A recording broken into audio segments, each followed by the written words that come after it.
You stand in the shadow of Rome's insulae, towering apartment blocks that loomed above the city streets, fragile giants of brick and timber. They were not temples, nor forums, nor the marble-clad villas of senators. They were ordinary housing for ordinary people, the clerks, the barbers, the bakers, the migrants, the widows, and the countless nameless workers who made Rome hum. The word insula means island. Fitting, perhaps, because these buildings felt like small islands of humanity, each one crammed with its own lives, arguments, smells, and secrets. The poorest Romans did not live in a quiet countryside cottage, nor in some picturesque villa. They lived here, in the insulae, stacked and stuffed into precarious rooms above narrow alleys, where walls groaned under the weight of too many families by the 1st century CE. Rome may have held close to 1 million souls, an astonishing concentration for the ancient world. Villas and domas lined the elegant streets near the Palatine Hill, but most people were packed into tenements. Archaeological remains in places like Ostia, Antica, Rome's old port town, give us the clearest picture. Insulae rose 4, 5, even 6 stories high. Claudius once capped their height at 60 Roman feet, about 18 meters, fearing collapse. Augustus himself had worried about them. Fires and crumbling walls were constant threats. Yet the demand for space meant landlords built higher, thinner, and more dangerously, chasing rent from tenants desperate for shelter. From the street, an insula appeared monumental, almost intimidating. Its ground floor usually hosted shops, small bakeries, taverns, or workrooms where artisans hammered metal, stitched leather, or sold cheap trinkets. Behind those storefronts, narrow staircases spiraled upward into the dark. Higher you climbed, the cheaper and riskier the housing. Wealthier tenants might rent a second-floor apartment with plastered walls, tiled floors, or even running water, if they were lucky. But at the very top, in wooden garrets under the eaves, these rooms leaned and creaked in the wind, the roofs leaking in winter rains. The insula was a world within a world, a hive of humanity piled on itself. Step through a doorway, and you'd find a community. A family of Greek migrants might cook lentils in one room. Next door, a widowed washerwoman patched clothes by lamplight. Above her, a clerk from the census office kept wax tablets balanced on a shaky stool, scratching notes by candle flame. Children played in corridors, rolling nuts as dice. Goats bleated in corners, chickens clucked in baskets, and somewhere, always the sound of quarrels, neighbors arguing over smoke, noise, or water. Rent varied wildly. Some tenants might pay as much as 2,000 sesterces for a decent multi-room space. Others, in the lofts above, paid a handful of coins for a single windowless cell barely big enough for a mat. A satirist, Juvenal, mocked these rooms. Here, in this rickety garret, you can hear your neighbors sneeze through the wall, and you pray the building does not collapse in your sleep. For many, though, collapse was not the greatest concern. Fire was, in tightly packed blocks with wooden beams, oil lamps, and straw mattresses. Flames spread like gossip. The Great Fire of 64 CE, under Nero's reign, consumed whole districts of insulae. Afterward, fire brigades patrolled, but risk remained. Landlords often ignored safety, knowing desperate tenants would always return. Life inside an insula was not quiet. In the morning, The clang of metal shutters, opening shops echoed through the alleys. Smells rose from the street, frying fish, baking bread, steaming cabbage. Donkeys clattered as they carried amphorae of wine or olive oil. By midday, voices shouted from workshops, hammers rang, and laundry dripped from lines strung between buildings. At night, the mood shifted. Taverns on the ground floor spilled light and laughter, the air thick with cheap wine. Upstairs, tenants lit oil lamps, the smoke staining ceilings black. You might hear lullabies sung to restless children, or whispered prayers to the Lares, the household gods, their tiny shrines glowing with a wick of oil.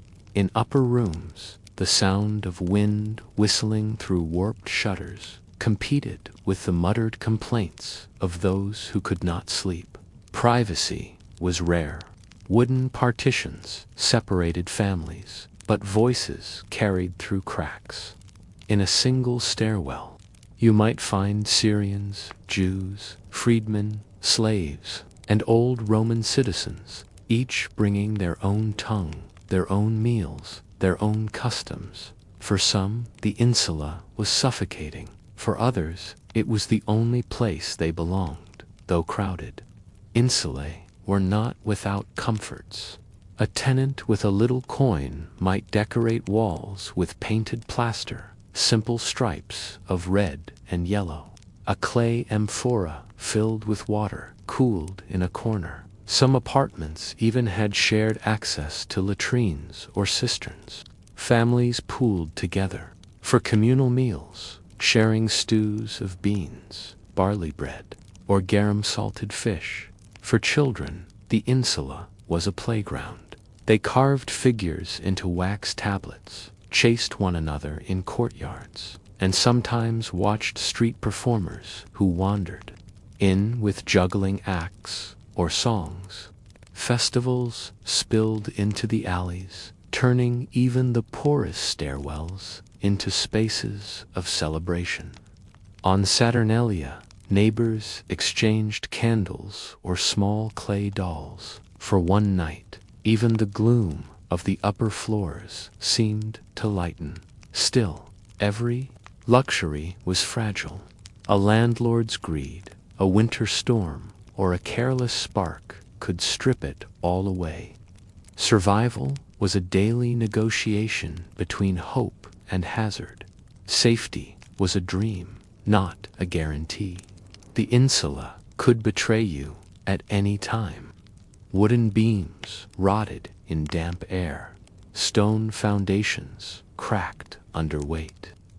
Pliny the Elder once remarked that Rome's buildings rose to dizzying heights, but rarely did they stand long. Collapses were so common they were accepted as part of life. To live in an insula was to live with uncertainty, but also with resilience. Disease, too, stalked the stairwells. Without proper sanitation, waste often piled in corners, attracting rats and insects. A single fever might sweep through families in days. Yet, still, people returned home each night, climbing creaking stairs, because there was nowhere else to go. Despite their dangers, insulae were the backbone of Rome. Senators debated in the Senate, emperors paraded in triumph. But without the tenants of these blocks, the bakers, porters, clerks, and shopkeepers, the city would collapse faster than any wall. Their stories, though rarely written, sustained the empire.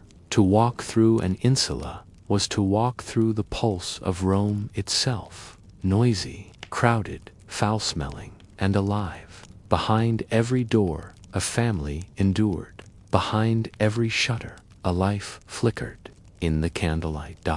And yet, one wonders, how did it feel to live with constant danger, pressing in to lay your head on a straw mat beneath beams that might snap in the night? Did the tenants ever dream of villas they would never own, Or did they simply accept the insula as Rome itself, imperfect, immense, and unyielding? Rent was the lifeblood of the insulae. Every crack in the plaster, every creaking stair, every roof tile ready to slip was tied to the endless rhythm of coin changing hands. Landlords, often wealthy men who never once set foot in the rickety halls of their buildings, leased entire blocks to middlemen, conductors, who then squeezed tenants for every sestertius they could manage. A poor family might scrape together coins for a single dark cell, while another tenant, slightly more fortunate, paid more to secure a larger space with a window and a view of the street below. But the structure of it all ensured that no one felt secure. Rents could rise without warning. Eviction notices could arrive without mercy. Rome's poor were not homeless in the way we imagine it today. They were perpetually one missed payment away from being forced to sleep under the porticos or in the open forum. Writers of the age left bitter commentary on this system. Martial, in his biting epigrams, compared the luxury of the rich in their villas with the misery of tenants huddled in leaky attics. Seneca complained of landlords who patched cracks with straw, caring little if collapse followed. For them, tenants were numbers, streams of copper, expendable lives in exchange for steady income. And yet the demand was endless. As the city swelled with freedmen, immigrants, and laborers, every sliver of space had value. A closet beneath a staircase, a loft above a tavern, even a hallway partitioned with reed mats, someone would pay for it. Inside, life bent to the economics of survival. A tenant family often shared rent with strangers, dividing a single room into sleeping spaces with sheets or wooden screens. At night, the air was thick with the mingling smells of fish, stew, sweat, and damp plaster. Parents whispered about coins, calculating whether tomorrow's wages from hauling goods or scrubbing garments would be enough to keep a roof overhead. Children, half asleep on straw mats, listened without fully understanding, but learned early that money was the master of the INSUL. In this endless negotiation, relationships between tenants could be tense or cooperative. Neighbors quarreled over shared walls, leaking chamber pots, or the noise of pounding looms. But survival also demanded cooperation. Rent could be pooled, favors exchanged, debts forgiven in exchange for bread or oil. In a block of 50 families, someone always knew someone else who might lend a handful of coins or a day's work to keep the landlord's agent satisfied. These fragile networks were what kept people alive in a city that never slept, never slowed, and never forgave the poor. The agents who collected rent were feared figures. They appeared at doorways with wax tablets recording who had paid and who had not. Their visits could turn entire stairwells silent. Children hushed, mothers avoided eye contact, fathers braced themselves for confrontation. Some begged for time, others slipped bribes. A few disappeared in the night before eviction could drag them into the street. Rome's law gave landlords the upper hand, and while some showed patience, many cared only for coin. An insula, after all, was not built to last. It was built to earn. The economic burden shaped every detail of daily life. Tenants who could not afford to cook at home purchased meals from street vendors, cheaper than maintaining a hearth and safer than risking smoke complaints from neighbors. Laundry was rarely done in the insula itself, but carried to fullers, whose vats of urine and water whitened tunics for a fee.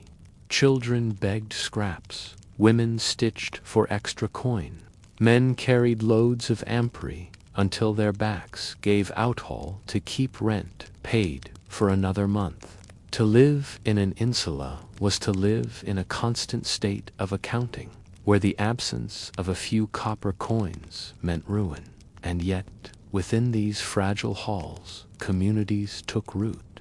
Tenants knew each other's habits, shared gossip, warned of inspections, and celebrated festivals together. The festival of Saturnalia, when masters and slaves exchanged roles and gifts, reached even the upper stories of the insula. Lamps burned brighter, families exchanged clay figurines or small candles, and for a brief moment the shadow of rent seemed to lift. Children played with spinning tops, neighbors shared wine too sour to be sold in taverns, and the stairwells rang with laughter instead of arguments. These moments of joy were short, but they stitched people together, reminding them that even in poverty, life could be endured. Still, behind every feast was the gnawing certainty of risk. Fires broke out often, sometimes from carelessness, sometimes from desperation. A tenant cooking on an illegal hearth might set straw mats ablaze. A lamp left burning in a corridor might topple and spread flames upward, consuming beams dry as tinder. The poorest tenants, crammed into the top floors, had little chance of escape. For them, rent was not just money, it was a gamble with death. Cheaper rooms meant higher danger. Safer floors demanded higher rent. The insula forced people to weigh survival against survival, to choose between starvation and fire. The noise of the insula was constant, but within it lay countless silent stories. A widow who took in sewing to keep her children from the street. A Syrian merchant who slept above his own workshop, balancing ledgers long after nightfall. A group of students who shared a room, copying scrolls by candlelight while arguing over a philosophy. Their lives rarely appeared in the grand histories written by senators and generals. Yet, in truth, it was these forgotten lives that carried Rome forward. Unseen but essential, for the city itself, the insula was both solution and problem. It provided shelter for thousands, but it also embodied the instability of urban life. The state passed laws to limit height, to demand better building standards, but corruption and greed always found loopholes. Landlords bribed officials, inspectors turned blind eyes, and tenants paid the price when walls cracked and roofs fell. It was a cycle as old as the city itself: growth, collapse, rebuilding, and collapse again. To stand in an insula was to feel this tension pressing down. Each floor groaned, not only with the weight of beams and bricks, but with the weight of worry. Every tenant carried questions they could not answer. Will the rent rise tomorrow? Will the stairs hold another year? Will the building stand through the winter storms? The answers were never certain, and yet, despite the fear, people endured. They laughed, they quarreled, they prayed to their household gods, and they lived their lives in the shadow of walls that could betray them at any moment. Perhaps that is the greatest paradox of the insula. It was a place where danger and resilience met in every corner, a space where Rome's poor bore the crushing economics of empire, yet also created communities of endurance, resourcefulness, and stubborn survival. These were not the lives carved in marble or celebrated in triumphal arches. They were the quiet, boring, essential lives that held the empire together.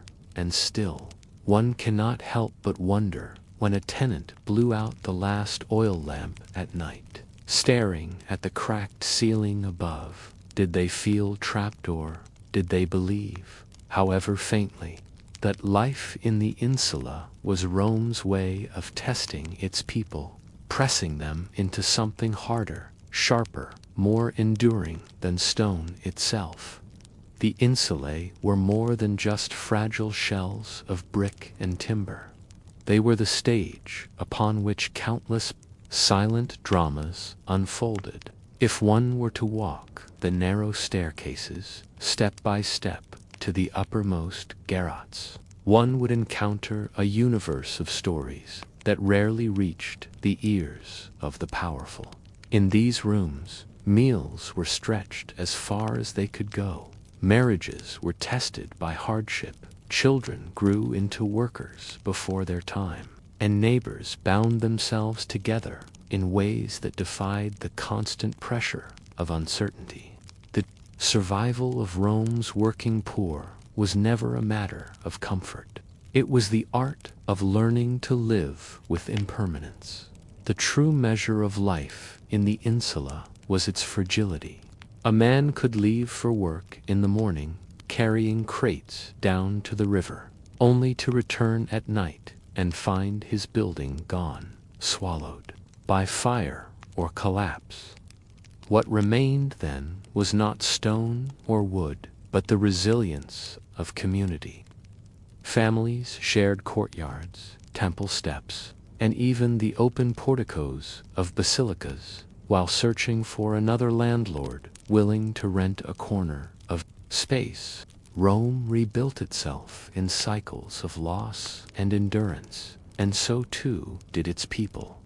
To them, tragedy was not an extraordinary interruption, but part of the rhythm of existence. In a strange way, this constant danger shaped a kind of intimacy between the city and its poorest inhabitants. The insula was not just a house.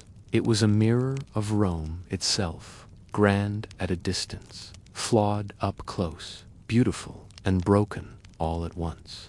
Its walls groaned with the weight of the empire's ambition, but its stairwells echoed with the ordinary footsteps of those who would never see their names carved in marble. To live in such a place was to be both invisible and indispensable. Invisible because senators and poets rarely cared for the names of bakers, cobblers, or washerwomen. Indispensable because without them, the city's heart would stop beating every day. Rituals kept despair at bay. A woman lighting a clay lamp in front of the household gods. A boy running down to fetch water from a fountain before sunrise. A group of neighbors gathering to mend clothes or share bread. These were the acts that gave life a thread of continuity, tiny anchors against the endless storm of uncertainty. They were boring, perhaps, but within their boredom lay the very essence of survival. Rome's triumphs might have belonged to emperors, but its persistence belonged to those who endured in the insulae. There is something humbling in imagining those upper floors at night. The darkness presses in, the walls creak, the smell of smoke lingers, and still life goes on. Couples whisper to each other, children murmur in their sleep.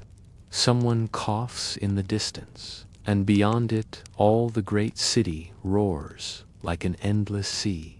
For the tenant lying awake on a straw mat, the city's grandeur was a faint echo.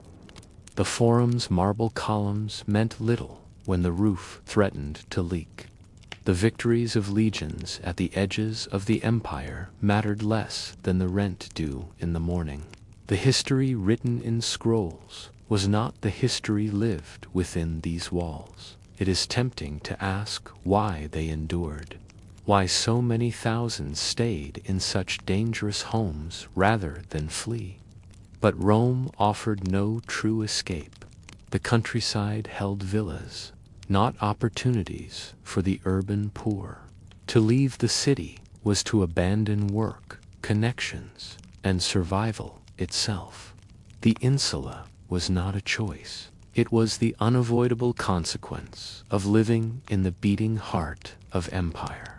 And so people stayed, climbing the same stairs, day after day, carrying the same fears, making the same bargains. What lingers today are ruins, brick outlines at Ostia, Antica, scattered wall fragments in Rome itself. They are silent now, stripped of voices, but once they carried the sounds of life in all its stubborn ordinariness. Historians can reconstruct dimensions, archaeologists can map rooms, but no measurement captures the heavy silence of a child listening to rain dripping through the ceiling, or a mother praying her lamp would not fall and spark another fire. These are the forgotten truths that made up the boring history of Romeda, truths that mattered most to those who lived them. And yet, in their own way, the tenants of the insula shaped the empire's destiny. They built the roads, rowed the ships, baked the bread, and filled the ranks of the legions. They were the nameless foundation beneath every triumphal arch. The villas may have glittered, the forums may have dazzled, but the city would have crumbled without the invisible strength of its poor. The insulae remind us that history is not only the story of marble and generals, it is also the story of straw roofs and creaking beams, of families who paid rent with aching backs and tired hands, of people who endured so that the city might shine. As you picture them now, sitting in dimly lit rooms, you might wonder what they dreamed of. Did they imagine marble houses of their own, or did they dream only of a stable roof and a safe night's sleep? Did they resent their fate, or did they see in it a kind of belonging, knowing that they were part of something larger than themselves? These questions are unanswerable, lost to time, but they hang in the silence of the ruins. And perhaps, in that silence, they still whisper back that Rome's greatness was never just in her emperors, but also in the lives of those who bore her weight from the shadows. So the story of the insulae is not only a tale of danger and poverty, it is also a reflection of resilience, of ordinary endurance elevated into something profound. It forces us to remember that history is not built solely by heroes, but by those whose names we do not know, who lived in rooms that leaned and cracked, who kept walking those fragile staircases no matter how uncertain the climb. In their survival lay the survival of Rome itself.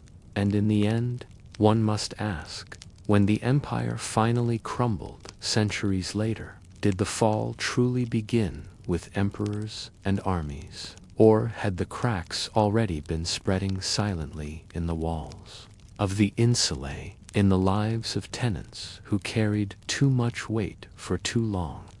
If there is one place where the grandeur of Rome meets the unspoken necessities of daily life, it is in the public latrine.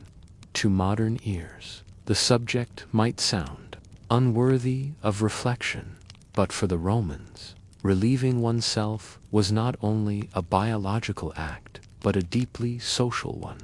In a city that housed hundreds of thousands, with insulae stacked tightly and private plumbing reserved for the wealthy few, the majority of people found themselves walking daily to the nearest communal toilet. These spaces were not hidden in shame. They were part of the public fabric of the city, positioned near markets, bathhouses, and even grand temples. To step into a Roman latrine was to step into a world where necessity, architecture, and community overlapped. The construction itself was both practical and surprisingly refined. Long benches of stone or marble stretched along the walls, each carved with evenly spaced holes. Beneath ran channels of flowing water, part of the aqueduct-fed systems that supplied Rome. Another gutter in front carried water for rinsing the cleaning sponges, the spongia, sticks topped with cloth, or sea sponge that served where paper would. One day B. No partitions separated one seat from the next. Men, and sometimes women, depending on the location, sat side by side, the rhythm of their lives continuing even in the most private of acts. Conversation was not uncommon. Political gossip, market prices, rumors of the city's endless intrigues all passed between neighbors as easily as the water flowed beneath their feet. For the urban poor, these latrines were more than convenience. They were necessity. Tsile rarely had private facilities, and chamber pots had to be emptied into the street or into collection jars for the night soil men. The public toilet provided a place to maintain a semblance of cleanliness, though the standard was far from modern expectations. The smell alone announced these places long before you saw them, a pungent mixture of ammonia, damp stone, and humanity itself. Yet, in Rome, where fire and collapse haunted daily life, a functioning sewer beneath one's seat was a small miracle of engineering. The sewers themselves, like the famed Cloaca Maxima, carried waste toward the Tiber, sweeping away the daily burden of a city that never stopped eating, drinking, and discarding. To imagine the logistics is to appreciate Rome's scale. Thousands upon thousands, relieving themselves each day, their waste drawn through channels that had to be maintained, inspected, and rebuilt over centuries. Beneath the chatter of empire, an invisible army of engineers and laborers kept the city breathing by carrying away what no one wished to dwell upon. But the latrine was not merely an engineering marvel. It was also a place where social distinctions blurred.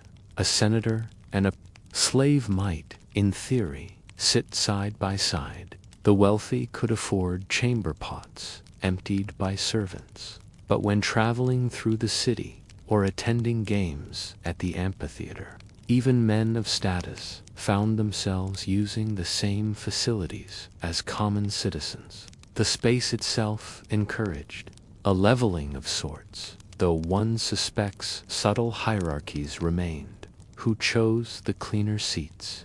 Who could afford perfumed oils to mask the smell? Who carried better sponges or servants to fetch water? Even in relieving oneself, the machinery of class persisted. For some, the latrine was a place of business.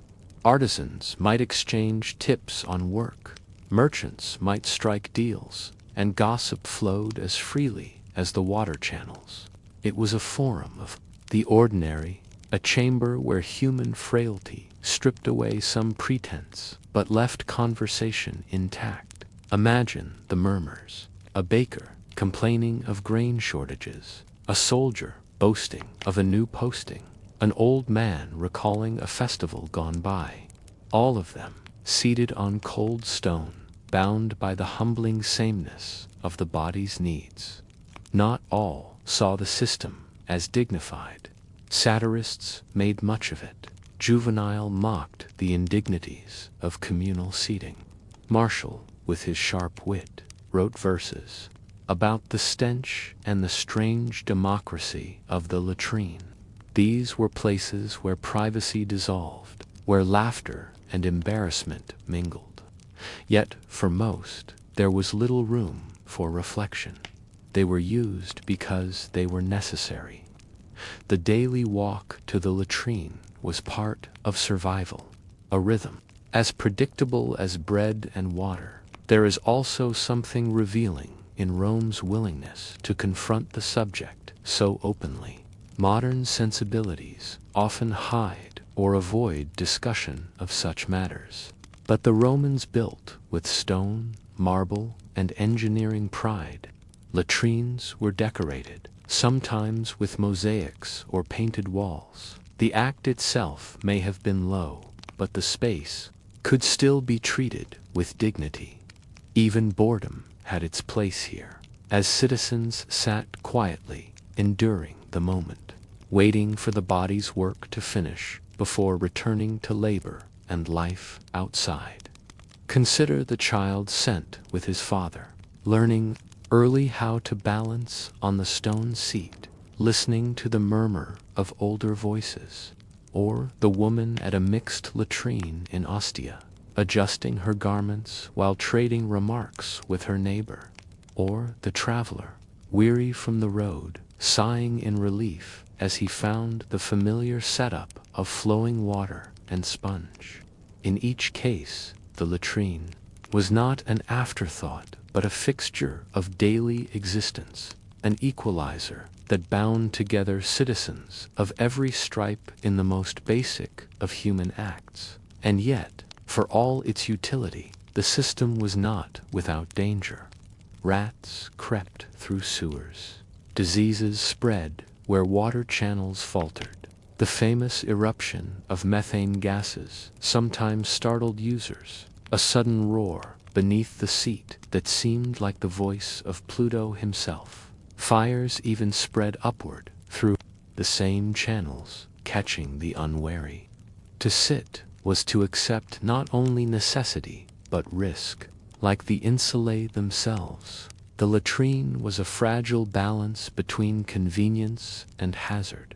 It leaves us to wonder, did the Romans, as they sat side by side, ever consider the strange dignity of their situation? Did they reflect on the empire's power, that it could build aqueducts and amphitheaters, yet also provide stone benches for the simplest act of living? Or did they merely talk of the day's prices, scratch graffiti on the walls, and leave unthinking, as countless others would after them? The public latrines were not just seats of necessity. They were also part of an enormous hidden economy that kept Rome functioning in silence. Beneath the stone benches and carved drains lay a world of labor invisible to most citizens. The sewers that carried away the waste had to be cleared, inspected, and rebuilt constantly. Engineers measured the flow of water, diverted aqueduct channels when blockages occurred, and dispatched laborers into the darkness with shovels and baskets. It was grueling, foul work, and yet it was essential. Without it, the streets would overflow, disease would fester, and the very heart of the empire would drown in its own refuse. The men who worked these channels were rarely named in histories.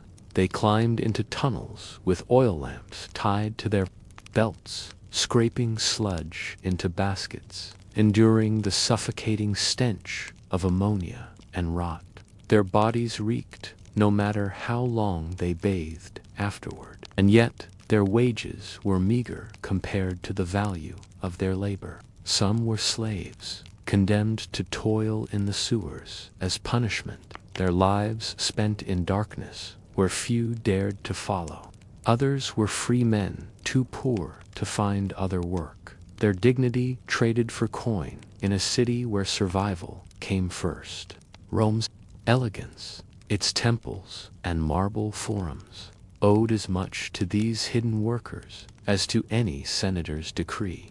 Above ground, waste itself became part of trade. Not everything was flushed away to the Tiber. Collectors purchased urine from public jars, placed outside fullers' workshops. This urine, rich in ammonia, was used to bleach tunics and clean wool.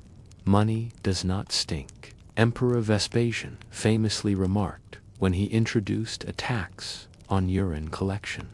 The phrase pecunia non olet echoed through time, born of the very latrines where citizens relieved themselves. What to one man was filth, to another was profit. The empire's vast economy found use even in its waste. The fullers' yards, with their vats of urine, were a constant reminder that hygiene in Rome was never only about cleanliness, it was about resourcefulness. Workers stomped tunics with bare feet, agitating fabric in acrid liquid before rinsing it clean. The smell clung to their skin, but the result was garments brightened for market. This cycle tied the latrine directly to industry, turning the shame of waste into the wealth of necessity. Every citizen who used a public toilet, knowingly or not, contributed to the wheels of commerce. Inside the latrines themselves, the culture of sharing extended beyond conversation. Cleaning sponges were communal. A row of men might pass the same gutter water to rinse their sponges, using them in turn. To modern minds, it seems unthinkable, yet in Rome it was routine.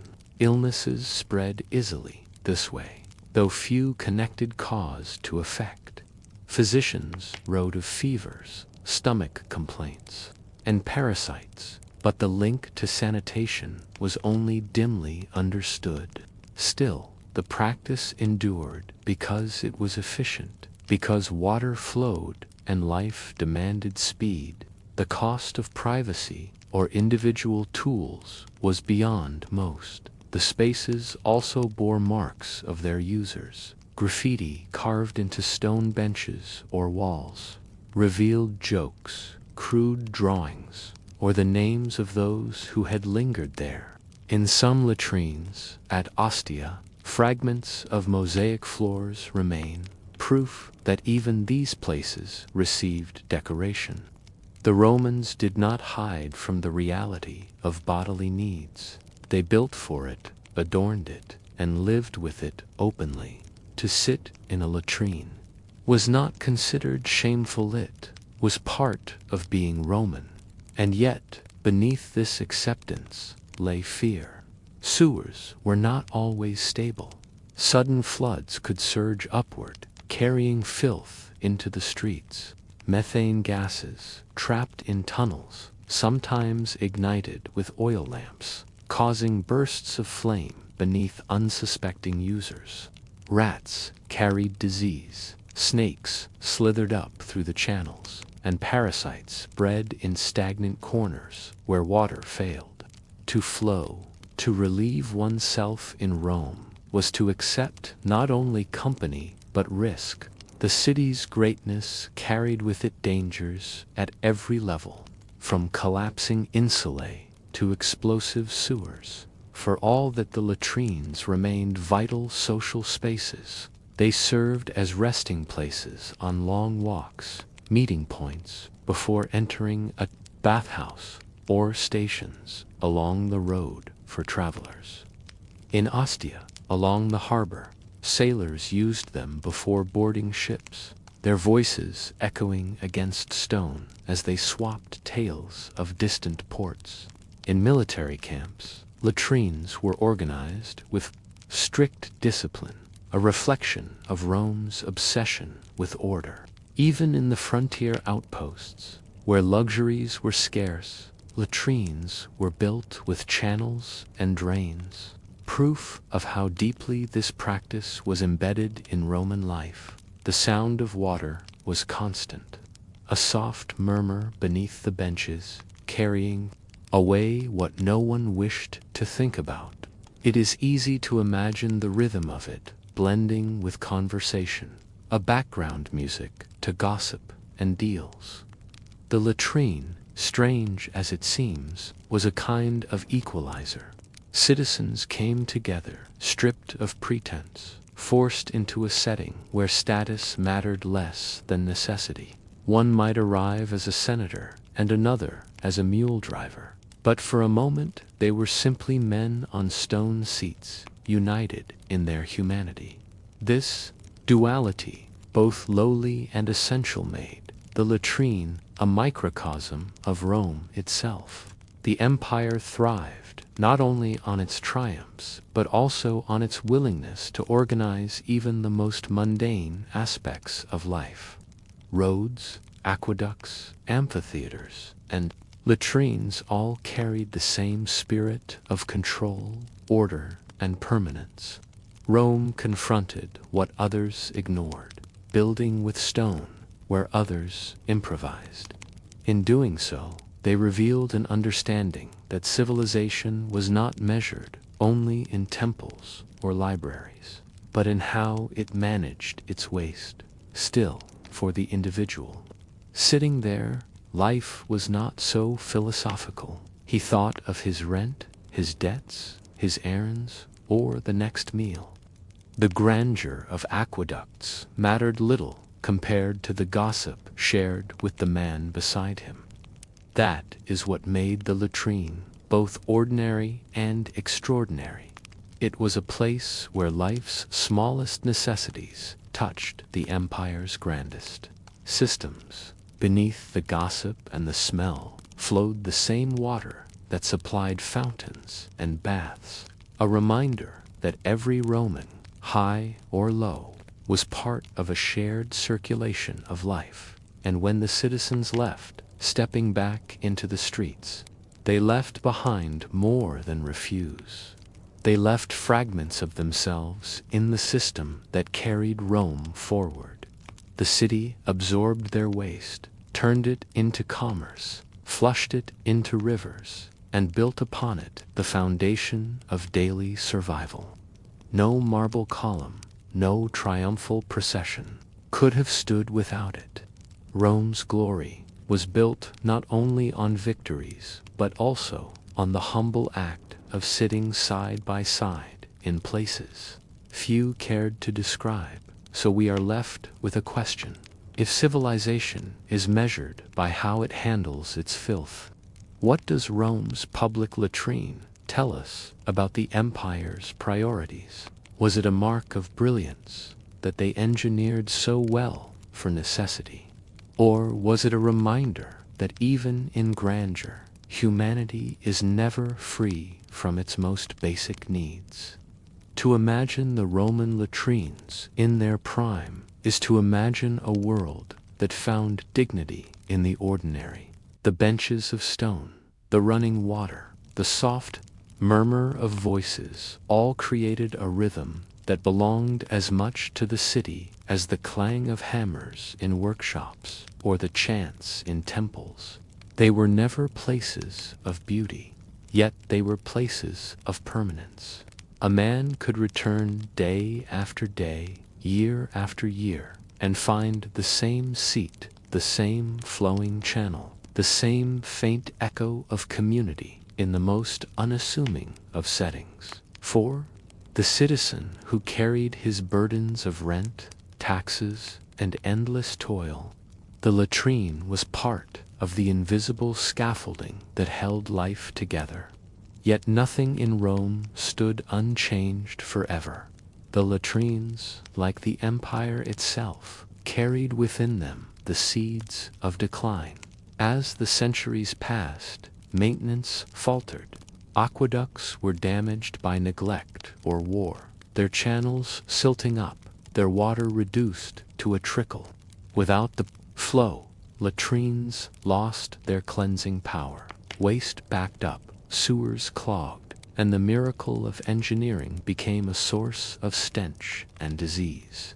For a time, Rome had mastered its own filth, but mastery is fragile when the will to maintain falters. The collapse of empire was not only visible in fallen armies or abandoned forums, it was also hidden in the silence of benches, no longer washed by running water. Still, the memory of those spaces lingers because they reveal something essential about how the Romans understood themselves. They did not look away from the unavoidable. They built with stone where others improvised, and they accepted the communal where others sought to hide. The latrine was more than sanitation. It was a declaration that Rome belonged to everyone, from senator to slave, bound together by the simplest of needs. In this quiet acceptance lay a strange resilience. A city that could organize its waste could also organize its armies, its laws, its commerce. The strength of Rome was always in its ability to systematize, to impose order on the chaos of life. And the latrine was one of its most unglamorous yet telling examples. Think of the people who sat there in silence. A boy just old enough to accompany his father, feet dangling above the gutter. A soldier on leave, his body weary from marching, grateful for the steady stone beneath him. A merchant calculating profits in his head even as he joined the flow of humanity's most basic act. They did not see themselves as part of something remarkable, and yet, in their ordinariness, they were contributing to one of history's greatest achievements, the building of a city that dared to care for its most mundane needs with the same seriousness it gave to temples and forums. Of course, there was also shame. To sit without privacy, to share a sponge with strangers, to breathe the same heavy odor that clung to every wall. These were humiliations endured, not celebrated. But humiliation was not the point. The point was function, endurance, and efficiency. The Romans accepted imperfection because the alternative was chaos. Even as satirists mocked and poets sneered, the latrine endured because it had to. Rome's greatness was not that it eliminated discomfort, but that it managed it, turned it into part of the rhythm of city life, and kept moving forward. When one visits the ruins today, the benches are empty, the water long gone, the channels silent. Only the stone remains, smooth and cool, whispering of thousands of lives once seated there. Tourists glance and laugh, embarrassed or amused, but if they linger long enough, they may sense the weight of what these ruins represent. They are not monuments to emperors. They are monuments to survival, to ordinary endurance across centuries. They remind us that the heart of civilization is not only in libraries and laws, but in the quiet spaces where people lived out their most human moments together. It is tempting to see in them a lesson for our own time. Civilizations often celebrate their highest achievements while ignoring the foundations that make them possible. Rome's latrines tell us that greatness rests on the ability to manage the ordinary with seriousness, to provide water, to clean waste, to build systems that endure. That is as vital as any conquest or law. When those systems fail, decline begins not with a shout, but with a smell, not in the Senate, but in the streets. Perhaps the fall of Rome was already underway when the water ceased to flow cleanly through its latrines. And so, the story of the Roman latrine is not just a curiosity of the past. It is a reminder that history is built as much from the boring details as from the spectacular events. The empire did not thrive because of marble alone, but because it dared to confront even the least dignified parts of life with structure and order. The ruins may appear dull, but in their dullness lies the truth of civilization, that survival depends on the systems. We build for the things we would rather not speak about.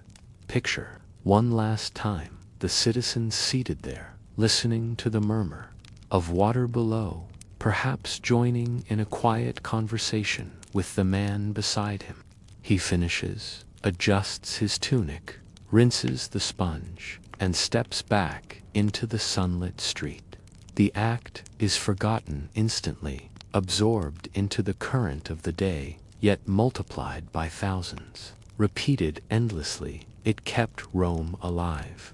Such is the paradox of history. What feels forgettable in the moment becomes, in the long view, the very foundation of endurance. And it leaves us with one final question, as simple as it is profound. If our own civilizations were stripped bare centuries from now, what would our ruins reveal? Would they show only our monuments, or would they, like Rome's latrines, whisper that the true measure of greatness is found in how we cared for the most ordinary needs of all? To understand Rome, you must follow the smell of its kitchens, not the grand kitchens of villas where slaves prepared feasts for senators, but the forgotten kitchens of the insulae. These kitchens were not rooms, as we imagine them, with cupboards and ovens and gleaming pots. They were cramped alcoves, sometimes only a corner of a room, marked by a clay hearth or a few stones blackened by smoke. For the poor, the act of cooking was not an art but a negotiation with scarcity, a daily puzzle of what could be bought, what could be stretched, and what could be tolerated. The majority of Romans in Insulae did not cook with ease. Fire was always a danger in wooden upper floors, and so many relied on small, portable braziers, clay bowls filled with charcoal. These gave off smoke that clung to walls and lungs alike. The wealthier tenants on lower floors might have a hearth built into their apartments, but even these were crude compared to the sprawling kitchens of the elite. Pots were simple earthenware, cracked and patched, used again and again until they crumbled. Bread was the staple, purchased more often than baked. Bakeries dotted the city, their ovens blazing day and night, turning out loaves for thousands. A tenant might buy a round of coarse bread in the morning, tear it apart at meals, and stretch it with whatever else could be found. Pottage soups of grains like barley, millet, or emmer, wheat formed the bulk of daily sustenance. Into these pots went beans, lentils, onions, leeks, and whatever scraps of greens the market offered cheaply. Meat was rare. Fish, salted or dried, was more common, though even then it was often of the cheapest kind. A splash of garum, the fermented fish sauce so beloved by Romans, might add flavor, but for the poor it was often the cheapest, sharpest kind, more salt than taste. Imagine a small family in their insula room. The mother crouches beside a clay brazier, stirring a pot of lentils. A child waits with a piece of bread, tearing it into chunks to soften in the soup. The air is thick with smoke, the walls blackened, the heat oppressive in summer. Yet this simple meal, eaten from shared bowls, is what carried the family forward. It was boring food, repetitive, but it filled the belly enough to work another day. Not all meals were so meager. On market days, if a few extra coins were earned, the kitchen might see eggs, fresh cheese, or fruit.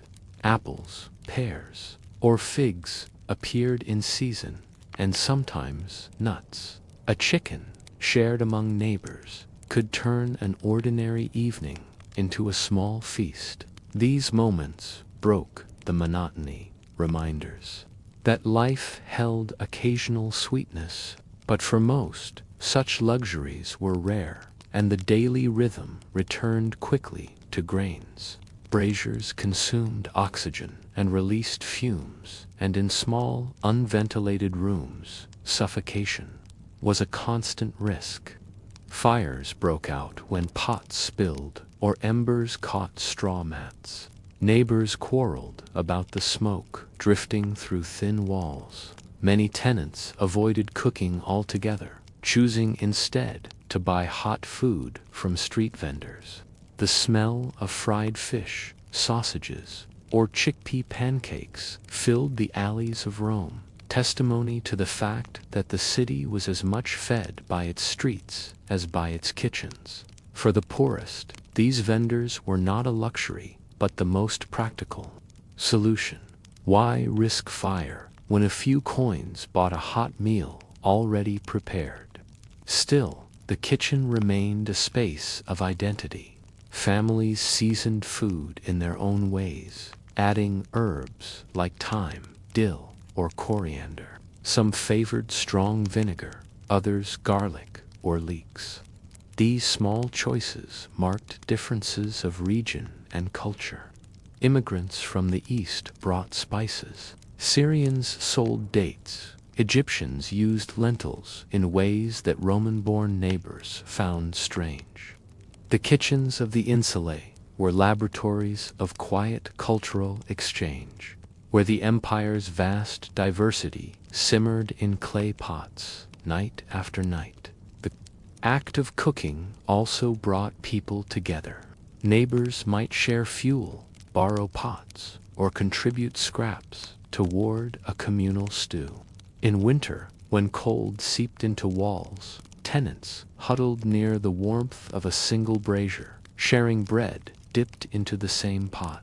Stories were told, gossip spread, and children listened, wide-eyed to tales of emperors and wars, while the pot bubbled. The kitchen was not just a space of survival, but of connection, even in its poverty. And yet, the divide between rich and poor kitchens was stark. In the grand villas of the Palatine, entire rooms were dedicated to cooking, staffed by teams of slaves, bronze cauldrons, silver dishes, exotic spices, and whole roasted animals filled banquet tables. Their kitchens were instruments of power, producing meals designed to display wealth. In the insulae, the kitchen was the opposite, a corner carved out of necessity, producing meals designed only to keep life going. The contrast was not lost on ordinary people, who sometimes gazed in envy at feasts glimpsed during festivals, knowing their own meals would never match. But perhaps that envy was tempered by familiarity. Hunger sharpens the taste of even the simplest lentil stew. And in the forgotten kitchens of Rome, people learned to be content with survival. Archaeology gives us glimpses of these spaces, blackened hearthstones. They are not grand finds, but they speak more truth about Roman life than gilded statues. They remind us that the empire rested not only on politics and armies, but on the endless repetition of boiling grains, baking bread, and sharing meals in cramped, smoky rooms. The kitchens were boring, but they were essential. Without them, there could be no soldiers, no builders, no clerks, no empire at all. And so one wonders, did the people stirring their humble pots ever reflect on the significance of what they were doing? Did they know that their boring meals, their survival foods, were the real foundation of Rome? Or did they simply eat, wash their bowls, and sleep, unthinking as countless others had before them? Perhaps history itself is built from such moments, quiet, unremarkable, forgotten kitchens where the empire found its true strength. For most Romans, the kitchen was never enough.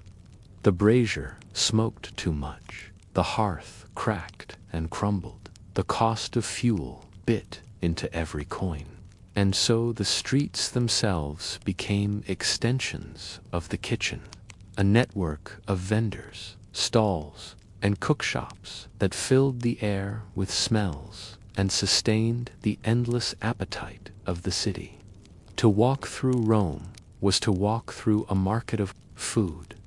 The smoke of roasting meats, the sharp tang of fish sauce, the warm aroma of bread, all mingled with the stench of refuse and the cries of sellers. In this symphony of smells and sounds, ordinary citizens found their daily meals. Street vendors were everywhere. Men with small braziers carried on poles fried sausages, chickpea fritters, or honey cakes, calling out to passers-by. Women sold cups of hot porridge thickened with grains, ladled from pots they kept warm by coals. Children clustered around stalls, offering figs or nuts, their dirty hands clutching whatever coins they could spare. Taverns, called popanae, lined the streets, serving hot stews, bread, and cheap wine. Inside, laborers sat on stools, leaning against counters made of stones, their meals cooked in clay pots, resting in built-in holes filled with glowing embers. The popina was the dining room for the poor, the kitchen they did not have, the space where the city itself fed its children. It was not luxury dining, nor was it always safe. Meat was sometimes spoiled, fish reeked of rot, and bread could be adulterated with fillers like chalk or ground beans. Yet for men and women too poor to risk cooking fires at home, these places were lifelines. One could purchase a bowl of stew, sop it up with bread, and drink a cup of sour wine for a few coins less than it might cost to buy raw ingredients and fuel. And beyond necessity, there was company. In the popina, men argued about politics. Gamblers cast dice on scratched wooden boards, prostitutes lingered in corners, and travelers shared stories. Eating on the street was not only about survival, it was about belonging to the restless rhythm of Rome. The city itself recognized this economy. Bakers were regulated, their prices fixed by edicts to prevent unrest. Grain was distributed as part of the Annona, the state's great food supply program, ensuring that citizens could buy bread at a stable rate. But the system was fragile. Grain came from Africa and Egypt, carried on ships across the Mediterranean. Storms, piracy, or political upheaval could choke the flow, and when bread grew scarce, riots shook the city. The kitchen of Rome was never secure. It was a vast chain of dependence stretching across seas and deserts, with every link vulnerable. The poor felt this most keenly, their daily bread as uncertain as their rent. Still, within this precariousness, ingenuity thrived. Cooks in Popanae stretched ingredients with skill, turning scraps into stews thick with beans or lentils, flavoring them with leeks, garlic, or herbs from nearby markets. They fried fish in oil, sold it hot on skewers, or boiled it with vinegar. For preservation, chickpea pancakes, called panis focicius in some places, became a common staple, easy to cook, easy to sell. For a few coins, a worker could walk away with a hot meal that filled the belly and kept strength in the body. The city itself became a kitchen, each alley a dining room, each stall a hearth. But this dependence on street food came at a cost. Some moralists sneered at those who ate in public, calling it vulgar or unmanly. Philosophers lectured that true discipline lay in preparing one's own meals, not in buying from tavern cooks. Yet the poor had no choice. Their kitchens were dangerous, their time consumed by labor. The vendors filled the gap, and the streets grew fat with commerce. Even emperors could not ignore it.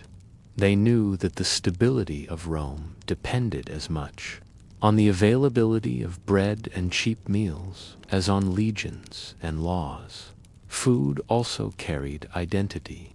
In immigrant districts, one could taste flavors from across the empire. Syrians sold spiced lamb, Egyptians offered lentil stews, Jews baked unleavened bread. Each culture flavored Rome's palate, blending into a mosaic of tastes. To eat in the streets was to travel the empire without leaving the city. For some, it was exciting. For others, unsettling. The elite sometimes mocked this diversity, but in truth, it was the essence of Rome, a city that swallowed the world and served it back in bowls of stew and skewers of fish. At night, the streets hummed with eating and drinking. Oil lamps lit the entrances of taverns, shadows flickered across walls, and the air carried the sound of laughter, quarrels, and dice clattering on stone. For the poor, this was the closest thing to leisure: a bowl of beans, a cup of wine, and a corner to sit in were luxuries enough after a day of hauling goods or stitching cloth. The kitchen had spilled into the street, and in that communal dining room found a strange kind of unity. Yet danger lurked here, too. Food vendors were accused of cheating with false weights, watering down wine, or selling spoiled fish disguised with heavy sauces. Stomachs churned, fevers spread, and sometimes deaths followed. But Rome was too vast, its hunger too endless, for such risks to slow the trade. Better to risk a sour stomach than to starve. And so the system endured, flawed but essential, boring, yet indispensable. Another layer in the fragile scaffolding of life, the forgotten kitchens of the poor, then were never only the alcoves of insulae. They were the streets themselves, the popinae and stalls that fed the majority. They were spaces of smoke and noise, of smells both tempting and repulsive, of food that was never quite enough but always necessary. To live in Rome was to live half in one's own cramped room and half in the open kitchens of the city, eating among strangers, sharing spoons and bread, surviving on meals that rarely lingered in memory but always sustained.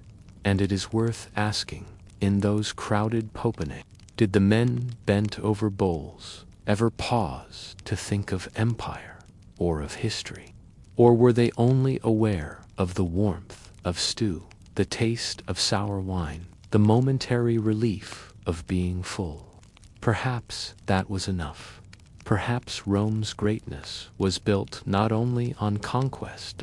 In noisy taverns and smoky streets, civilization itself, after all, is not only in marble, but in meals shared, boring, and forgettable, but endlessly repeated until they become the very foundation of endurance. In the end, the kitchens of Rome, whether tucked into the corners of insulae or spread out along the city's streets, tell us more about the empire than any marble arch. They were not places of glory. They were places of compromise, improvisation, and survival. Yet, within their smoke-filled walls and noisy stalls, one can glimpse the true fabric of Roman life. It was not the triumphs of generals or the decrees of emperors that filled the bellies of a million souls. It was the quiet repetition of boiling lentils, baking bread, and buying bowls of beans from taverns. These acts, boring and ordinary, were what allowed Rome to endure. The Roman diet was simple by necessity. Bread was its backbone, grain its lifeblood. The state understood this, which is why grain distribution became one of its central duties. The unknowna, the grain dole, was as much a political tool as a welfare system. When grain ships arrived safely from Africa or Egypt, the city ate in peace. When storms delayed them or enemies threatened the routes, the city starved, and riots broke out. The kitchens of Rome lived and died by the rhythm of ships on the sea.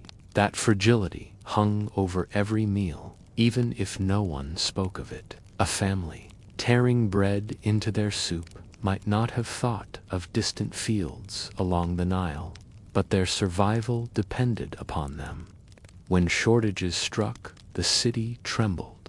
Prices rose, bread grew thin, and ordinary families cut back on whatever small luxuries they could afford.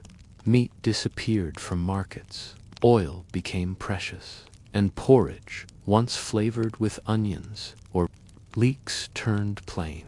People grumbled in the taverns, cursed the officials, and whispered rumors of hoarding by the wealthy. In such moments, the fragility of the empire was not seen in crumbling borders, but in empty kitchens. For what good was conquest if the people at home could not eat? And yet the kitchens also reflected resilience.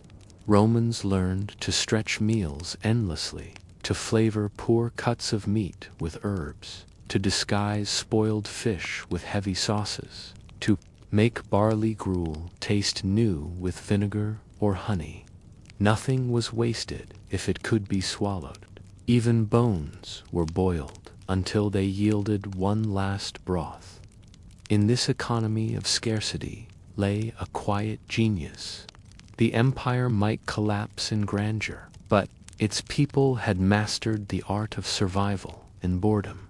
Meals carried meaning, even when simple. A piece of bread dipped in wine was not just food, it was a gesture of shared endurance. Families broke bread together. Neighbors exchanged bowls of stew. Strangers sat side by side in taverns. These were not banquets, yet they created bonds, as strong as any held in marble halls. To eat together in poverty was to acknowledge a shared fate. In this way, the kitchens of Rome bound the city together in ways politics never could at the same time. Food exposed the gulf between classes. The elite dined on exotic spices, flamingo tongues, and peacocks roasted whole. Their kitchens, staffed by slaves, trained in complicated techniques. Their banquets were performances of wealth, designed to awe guests and cement power for the poor. Watching such excess from the outside, envy must have burned. Yet perhaps, in the quiet of their own rooms, with a pot of lentils simmering and the smell of garlic filling the air, they found a different kind of dignity. Their meals were not spectacles, they were sustenance. They were honest, boring, and real. Archaeology leaves us traces of these truths. In the ruins of Pompeii, carbonized loaves of bread remain, scored with lines to be divided among families. Amphorae still carry the residue of oil and wine, their once heavy cargo reduced to faint stains. In the ashes of kitchens, charred figs, nuts, and grains whisper of meals interrupted. These remnants are not glamorous, but they speak louder than marble. They tell us what people actually ate, how they actually lived, what kept them alive day after day. History remembers emperors, but kitchens remember humanity. As the empire declined, the kitchens changed. The great flows of grain faltered. Trade routes shrank, markets thinned, and the variety of foods diminished. Simplicity, once born of necessity, became inevitability. Families returned to older patterns of subsistence, relying on local grains, beans, and whatever they could raise nearby. The cosmopolitan diet of Rome shrank into regional survival, and with it, the cultural mosaic of the empire began to fade. The forgotten kitchens, once vibrant with the flavors of many lands, grew quiet, and yet the echo remains. To think of Rome is to think of emperors and legions, but it is also to think of bread baked in clay ovens, beans simmered in earthen pots, fish fried in smoky stalls. It is to think of a million bellies filled not with luxury but with survival. Food, boring meals repeated endlessly until they became the invisible scaffolding of empire. The kitchens remind us that greatness is not only in conquest, it is also in the unremarkable acts that sustain life, day after day, without fanfare. Imagine, one last time, an ordinary family in their insula. The mother crouches over a brazier, stirring lentils. The father tears a loaf of bread into pieces, dipping it into the pot. The children chew slowly, tired from play, soot smudged on their cheeks. Outside, the city roars, chariots rattling, fires crackling in distant taverns.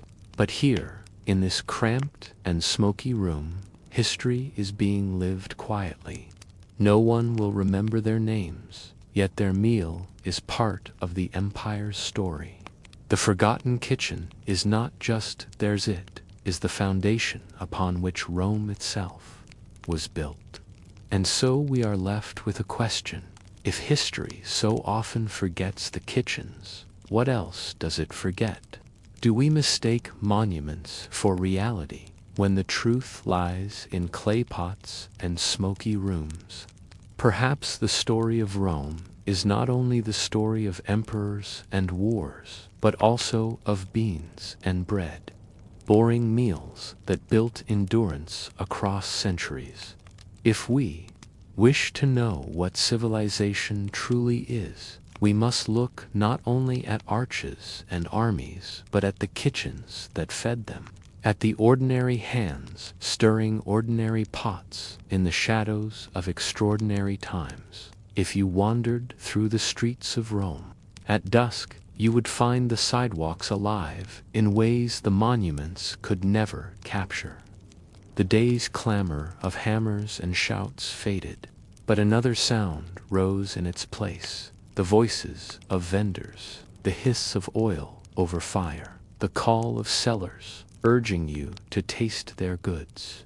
The sidewalks of Rome were never silent, for hunger did not end with the sun. Here, on the edges of alleys and under the shadow of temples, the true economy of the city unfolded in the glow of oil lamps. The street vendor was as common in Rome as the baker or the butcher. Some carried their entire business on poles across their shoulders, balancing baskets of figs, nuts, or steaming buns. Others squatted by the roadside with braziers, frying sausages or chickpea cakes in shallow pans. Larger stalls clustered near the markets, with counters made of stone, where pots of stew sat simmering in embers. They were not glamorous spaces. Smoke blackened the walls, smells of garlic and vinegar mixed with sweat and refuse, and the clamor of voices filled every corner. Yet for the majority of Romans, who had no real kitchens of their own, these vendors were essential by day. The great forums and marketplaces were crowded with merchants trading grain, wine, and oil. But it was at night that the city's poorer citizens found their meals. After a long day of hauling goods, weaving cloth, or scribbling records, few returned to insula rooms to risk fire on a brazier. Instead, they drifted to the sidewalks where food was already hot, already ready, already waiting. A few coins bought stew ladled into bowls, bread to sop it up, perhaps a skewer of roasted meat if fortune allowed. The sidewalks became kitchens, the air itself seasoned with survival. The night markets were more than food. They were stages of noise and gossip. Dice games rattled in corners. Prostitutes called from the shadows. Beggars stretched out their hands. Soldiers off duty leaned against counters, drinking cheap wine, their laughter booming. Foreign traders hawked good Syrian dates, Egyptian lentils, Gallic cheeses, while cooks shouted the virtues of their stews. It was not polite society, but it was Rome. For the poor, these streets were not only places of eating, they were their forums, their taverns, their social halls. Deals were struck here, marriages arranged, quarrels fought, debts forgiven, and stories exchanged. To eat on the street was to join a crowd larger than oneself. A boy chewed on nuts beside an old woman sipping thin wine. A craftsman wiped grease from his chin while gossiping with a neighbor. A traveler paused at a stall, learning the pulse of the city not from marble, but from markets. And all the while, the vendors called, coaxed, and cajoled, their voices rising above the din. Hot bread, fresh figs, stew with fish, wine, cheap and strong. The chorus carried into alleys, echoing between stone walls. It was a precarious business. Vendors paid fees to operate, bribes to patrolmen, and endured the sneers of the elite. Some philosophers condemned them, declaring that true discipline lay in simple, private meals. But these critics rarely lived in Insulae, where kitchens were smoke traps and fuel was scarce. For the poor, the sidewalk was their dining room, and the vendors their cooks. Without them, the city's great population could not have fed itself. The food itself was simple but inventive. Chickpea cakes crisped in oil, their smell drifting far down the street. Sausages spiced with pepper and coriander, sizzling until the fat popped. Bowls of beans or lentils thickened into porridge, flavored with vinegar or garam. Bread sold by the slice, dipped in olive oil or honey.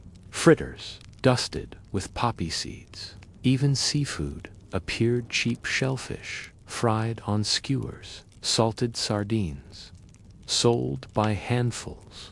The variety was astonishing, if not luxurious, and the rhythm of it all carried the heartbeat of the empire's hunger.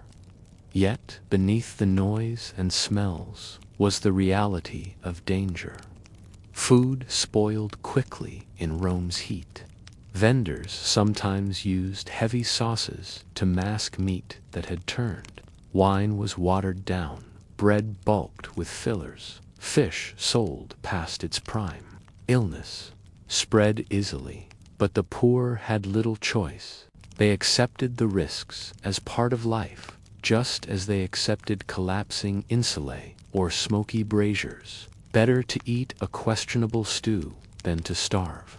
And so the trade continued, flawed but indispensable. Another thread in the web of survival, the sidewalks also revealed the empire's diversity. One stall might sell traditional Roman stews, another Syrian sweets, another Jewish bread baked without leaven, spices from the east mingled with herbs from Italian fields. A child eating a honey cake on a Roman street was tasting the empire itself. The flavors of conquered lands condensed into small, affordable bites.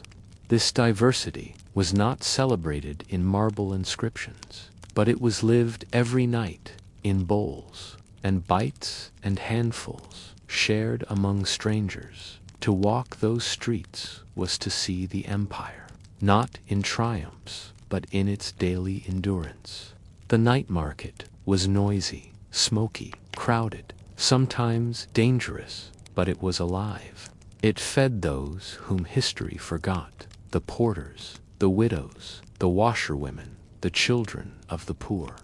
It bound them together in the act of eating, the most ordinary of acts, transformed into community. If the forums were for the powerful, the sidewalks were for everyone else, and perhaps, standing in the glow of an oil lamp, bread in hand, listening to the laughter and the quarrels. A Roman might have felt, just for a moment, that survival itself was enough.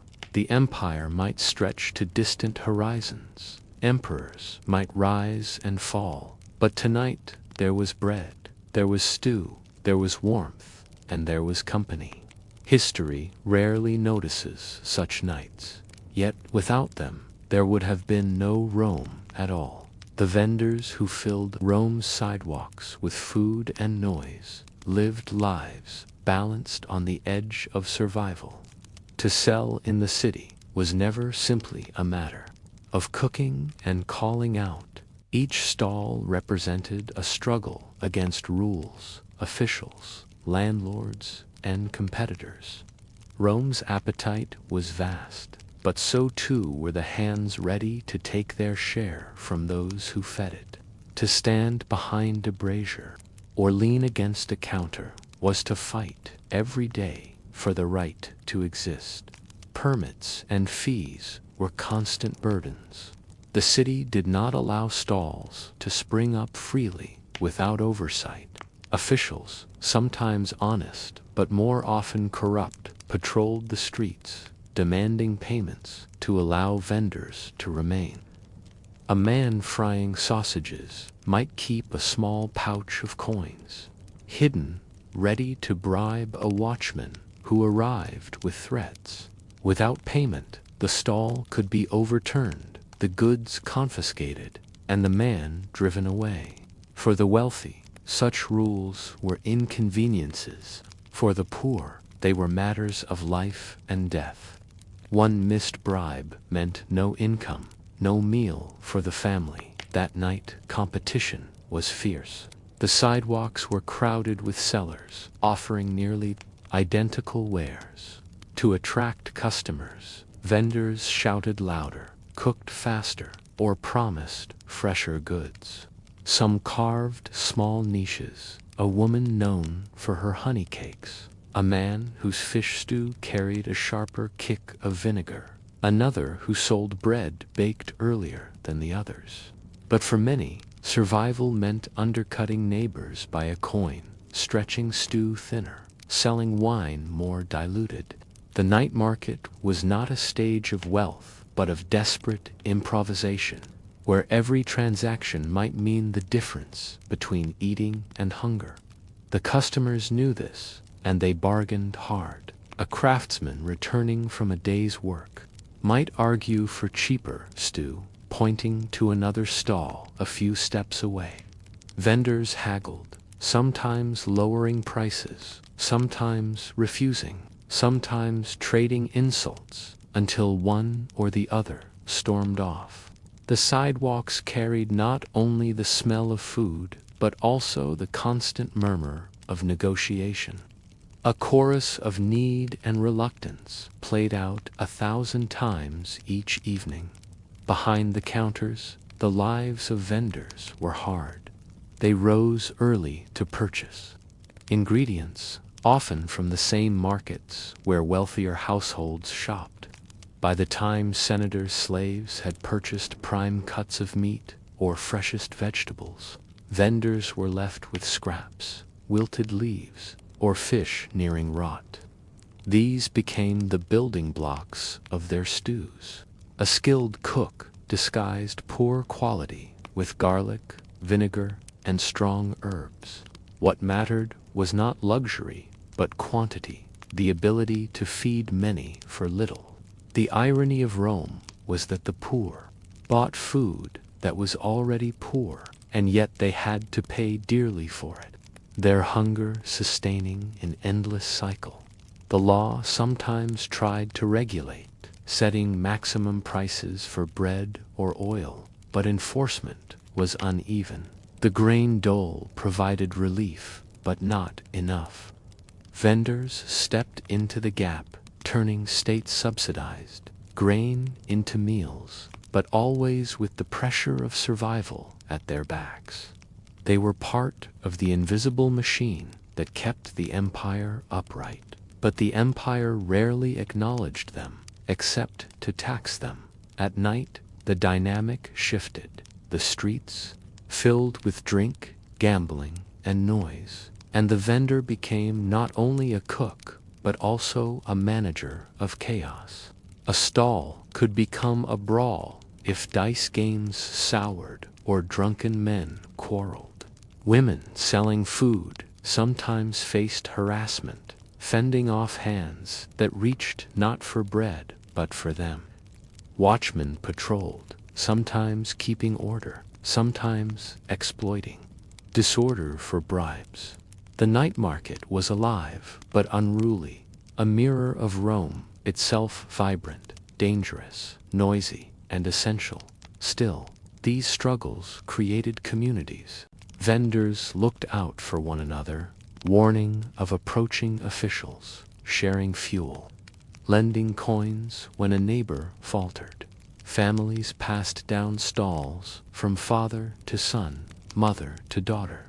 A boy who once fetched water for his father's brazier might grow into a man shouting the same calls, frying the same sausages. In this continuity, despite hardship, lay a quiet pride. The stalls may have been temporary, the sidewalks crowded and dirty, but the work carried dignity in its own way. To feed a hungry city was no small thing, and the customers, despite complaints and bargaining, returned night after night. The vendors became fixtures of neighborhoods, familiar faces known by voice and smell as much as by sight. To pass a corner without hearing the usual cry of a certain seller was unsettling, a reminder that survival here was never guaranteed. A sick day could mean ruin, an accident a permanent absence. Yet, as long as the stalls stood, the city's poor felt a fragile comfort that Rome still fed them, however precariously. The social dynamics of these markets cannot be ignored. In taverns and stalls, men of different origins mingled. Freedmen sat beside citizens, foreigners beside locals. The rich might avoid such places, dismissing them as vulgar, but for the vast majority, they were melting pots of the empire. Stories flowed as freely as wine. A Syrian trader might describe distant lands to a curious listener. A soldier might boast of campaigns on the frontier. A beggar might tell of misfortune, hoping for a coin or a scrap. The market was not only about food, but about voices, weaving together the lives of those otherwise unseen. And yet, despite the energy, the night market was fragile. Fire could sweep through stalls in minutes. Floods could wash away counters. Edicts from officials could shut down entire districts. But the hunger of Rome was too constant for such disruptions to last. New stalls appeared, new vendors shouted, and the cycle resumed. Like the insulae, the market embodied both instability and resilience. It might collapse one night, but by the next evening it was alive again. Smoke rising, voices calling, bread breaking. One imagines the lives behind. The countersmen with cracked hands, women with weary eyes, children darting between customers with baskets of bread. Their work was endless, their profits slim, their dignity often questioned, yet they fed the city when no one else could.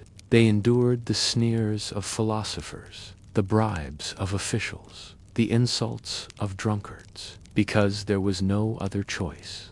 In the boring repetition of selling bowls of stew, they kept Rome alive, and perhaps, in the end, that is their legacy. The vendors of the sidewalks did not build monuments, they did not lead armies or pass laws, but they gave the empire its meals, its warmth, its nights of laughter and noise. Without them, the streets would have been silent, the bellies empty, the city weaker. To walk through a night market was to witness Rome, not in triumph, but in survival. And survival, in its own way, is the foundation of every empire. So one is left to wonder, did the men who flipped sausages and women who sold cakes know they were part of history? Or did they see only the coins in their hands, the smoke in their eyes, the endless cycle of hunger and relief? Perhaps they did not need to know. Perhaps the truth of Rome lies precisely in such forgotten struggles, where history's greatest city was carried forward on the backs of those who worked the sidewalks long into the night. To think of Rome in its glory is often to imagine the marble of the Forum, the grandeur of the Colosseum, or the arches that spanned its roads. Yet the true pulse of the city was not found there, but on the sidewalks after dusk, where the smell of frying oil lingered in the air and the glow of lamps turned alleys into kitchens. The night markets may not have been celebrated in histories, but they were where Rome actually lived. They were boring, ordinary, and unglamorous, and yet without them the empire would have collapsed under its own hunger. You stand in the shadow of Rome's insulae, towering apartment blocks that loomed above the city streets, fragile giants of brick and timber. They were not temples, nor forums, nor the marble-clad villas of senators. They were ordinary housing for ordinary people, the clerks, the barbers, the bakers, the migrants, the widows, and the countless nameless workers who made Rome hum. The word insula means island. Fitting, perhaps, because these buildings felt like small islands of humanity, each one crammed with its own lives, arguments, smells, and secrets. The poorest Romans did not live in a quiet countryside cottage, nor in some picturesque villa. They lived here in the insulae, stacked and stuffed into precarious rooms above narrow alleys, where walls groaned under the weight of too many families. By the 1st century CE, Rome may have held close to 1 million souls, an astonishing concentration for the ancient world.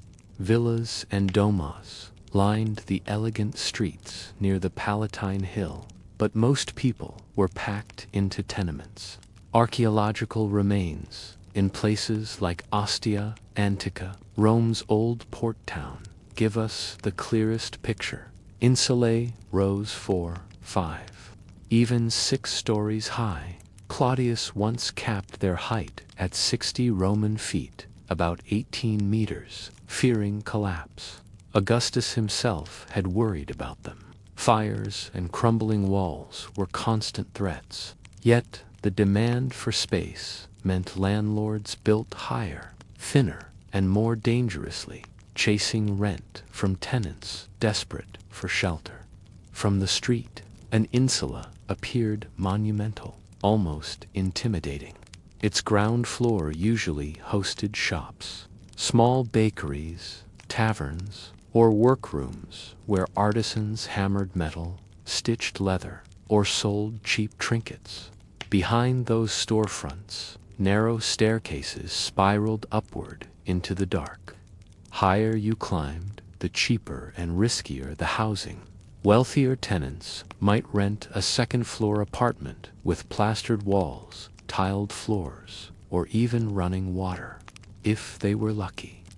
But at the very top, in wooden garrets under the eaves, these rooms leaned and creaked in the wind, the roofs leaking in winter rains. The insula was a world within a world, a hive of humanity piled on itself. Step through a doorway and you'd find a community. A family of Greek migrants might cook lentils in one room. Next door, a widowed washerwoman patched clothes by lamplight. Above her, a clerk from the census office kept wax tablets balanced on a shaky stool, scratching notes by candle flame. Children played in corridors, rolling nuts as dice. Goats bleated in corners, chickens clucked in baskets, and somewhere, always the sound of quarrels, neighbors arguing over smoke, noise, or water. Rent varied wildly. Some tenants might pay as much as 2,000 sesterces for a decent multi-room space. Others, in the lofts above, paid a handful of coins for a single windowless cell barely big enough for a mat. A satirist juvenile mocked these rooms. Here, in this rickety garret, you can hear your neighbors sneeze through the wall, and you pray the building does not collapse in your sleep. For many, though, collapse was not the greatest concern. Fire was, in tightly packed blocks with wooden beams, oil lamps, and straw mattresses. Flames spread like gossip. The Great Fire of 64 CE, under Nero's reign, consumed whole districts of Insulae. Afterward, fire brigades patrolled, but risk remained. Landlords often ignored safety, knowing desperate tenants would always return. Life inside an insula was not quiet. In the morning, the clang of metal shutters opening shops echoed through the alleys. Smells rose from the street: frying fish, baking bread, steaming cabbage. Donkeys clattered as they carried amphorae of wine or olive oil. By midday, voices shouted from workshops, hammers rang, and laundry dripped from lines strung between buildings. At night, the mood shifted. Taverns on the ground floor spilled light and laughter, the air thick with cheap wine. Upstairs, tenants lit oil lamps, the smoke staining ceilings black. You might hear lullabies sung to restless children, or whispered prayers to the Lares, the household gods, their tiny shrines glowing with a wick of oil. In upper rooms, the sound of wind whistling through warped shutters competed with the muttered complaints of those who could not sleep. Privacy was rare. Wooden partitions separated families, but voices carried through cracks. In a single stairwell, you might find Syrians, Jews, freedmen, slaves, and old Roman citizens, each bringing their own tongue, their own meals, their own customs. For some, the insula was suffocating. For others, it was the only place they belonged, though crowded. Insulae were not without comforts. A tenant with a little coin might decorate walls with painted plaster, simple stripes of red and yellow. A clay amphora filled with water cooled in a corner. Some apartments even had shared access to latrines or cisterns. Families pooled together for communal meals, sharing stews of beans, barley bread, or garum-salted fish. For children, the insula was a playground.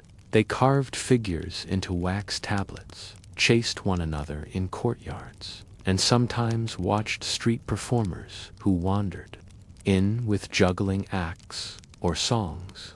Festivals spilled into the alleys, turning even the poorest stairwells into spaces of celebration. On Saturnalia, neighbors exchanged candles or small clay dolls. For one night, even the gloom of the upper floors seemed to lighten. Still, every luxury was fragile. A landlord's greed, a winter storm, or a careless spark could strip it all away. Survival was a daily negotiation between hope and hazard. Safety was a dream, not a guarantee. The insula could betray you at any time. Wooden beams rotted in damp air. Stone foundations cracked under weight. Pliny the Elder once remarked that Rome's buildings rose to dizzying heights, but rarely did they stand long. Collapses were so common they were accepted as part of life. To live in an insula was to live with uncertainty, but also with resilience. Disease, too, stalked the stairwells. Without proper sanitation, waste often piled in corners, attracting rats and insects. A single fever might sweep through families in days. Yet, still, people returned home each night, climbing creaking stairs, because there was nowhere else to go. Despite their dangers, insulae were the backbone of Rome. Senators debated in the Senate, emperors paraded in triumph, but without the tenants of these blocks, the bakers, porters, clerks, and shopkeepers, the city would collapse faster than any wall. Their stories, though rarely written, sustained the empire. To walk through an insula was to walk through the pulse of Rome itself, noisy, crowded, foul-smelling, and alive. Behind every door, a family endured. Behind every shutter, a life flickered in the candlelight.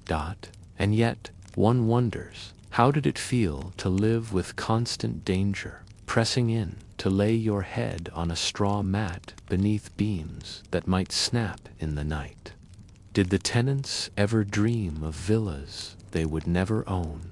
Or did they simply accept the insula as Rome itself, imperfect, immense, and unyielding? Rent was the lifeblood of the insulae. Every crack in the plaster, every creaking stair, every roof tile ready to slip was tied to the endless rhythm of coin changing hands. Landlords, often wealthy men who never once set foot in the rickety halls of their buildings, leased entire blocks to middlemen, conductors, who then squeezed tenants for every sestertius they could manage. A poor family might scrape together coins for a single dark cell, while another tenant, slightly more fortunate, paid more to secure a larger space with a window and a view of the street below. But the structure of it all ensured that no one felt secure. Rents could rise without warning. Eviction notices could arrive without mercy. Rome's poor were not homeless in the way we imagine it today. They were perpetually one missed payment away from being forced to sleep under the porticos or in the open forum. Writers of the age left bitter commentary on this system. Martial, in his biting epigrams, compared the luxury of the rich in their villas with the misery of tenants huddled in leaky attics. Seneca complained of landlords who patched cracks with straw, caring little if collapse followed. For them, tenants were numbers, streams of copper, expendable lives in exchange for steady income. And yet the demand was endless. As the city swelled with freedmen, immigrants, and laborers, every sliver of space had value. A closet beneath a staircase, a loft above a tavern, even a hallway partitioned with reed mats, someone would pay for it. Inside, life bent to the economics of survival. A tenant family often shared rent with strangers, dividing a single room into sleeping spaces with sheets or wooden screens. At night, the air was thick with the mingling smells of fish, stew, sweat, and damp plaster. Parents whispered about coins, calculating whether tomorrow's wages from hauling goods or scrubbing garments would be enough to keep a roof overhead. Children, half asleep on straw mats, listened without fully understanding, but learned early that money was the master of the INSUL. In this endless negotiation, relationships between tenants could be tense or cooperative. Neighbors quarreled over shared walls, leaking chamber pots, or the noise of pounding looms. But survival also demanded cooperation. Rent could be pooled, favors exchanged, debts forgiven in exchange for bread or oil. In a block of 50 families, someone always knew someone else who might lend a handful of coins or a day's work to keep the landlord's agent satisfied. These fragile networks were what kept people alive in a city that never slept, never slowed, and never forgave the poor.